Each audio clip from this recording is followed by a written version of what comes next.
Di ruang ini, tempat ilmu disimpan, tempat kata jujur diajarkan.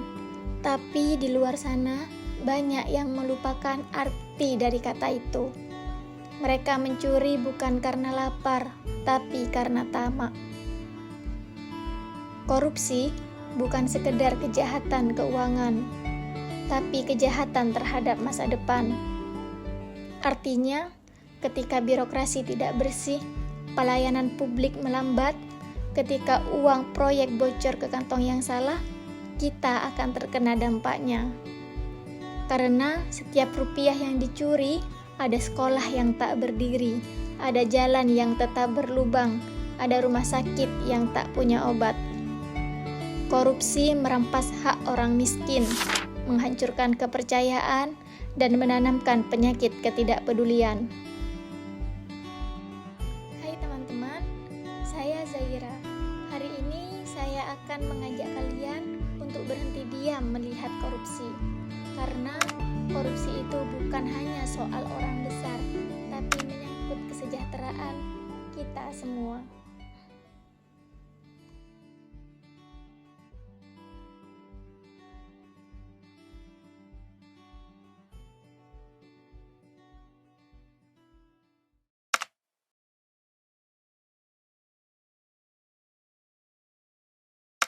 Selamat siang pemirsa, Anda menyaksikan Breaking News TV One bersama saya Hijul Akbar. Hari ini, Kejaksaan Agung RI akan menyerahkan uang sitaan dalam kasus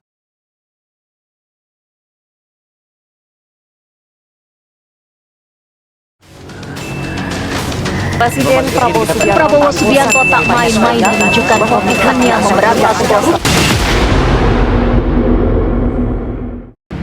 Poster ini menampilkan kinerja Komisi Pemberantasan Korupsi selama semester pertama tahun 2025.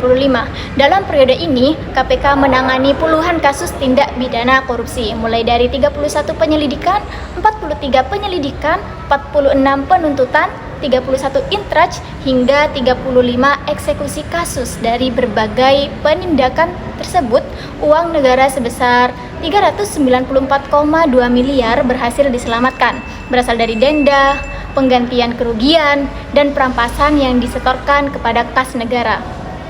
Selain itu, KPK juga melakukan 2 operasi tangkap tangan atau kita kenal OTT besar terkait dugaan suap proyek pembangunan di Ogan, Komering, Ulu, dan Sumatera Utara.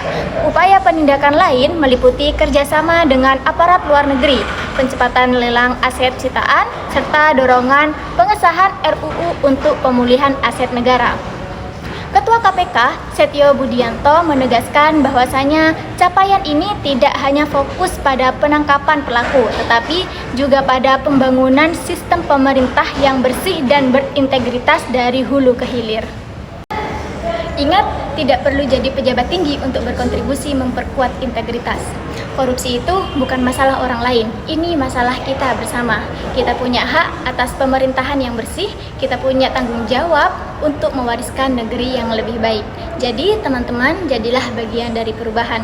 Karena ketika berbicara, ya saya anti korupsi, kita sedang memilih masa depan yang adil. Terima kasih sudah mendengar, jadilah bagian dari perubahan. Bersih itu jujur, korupsi itu hancur.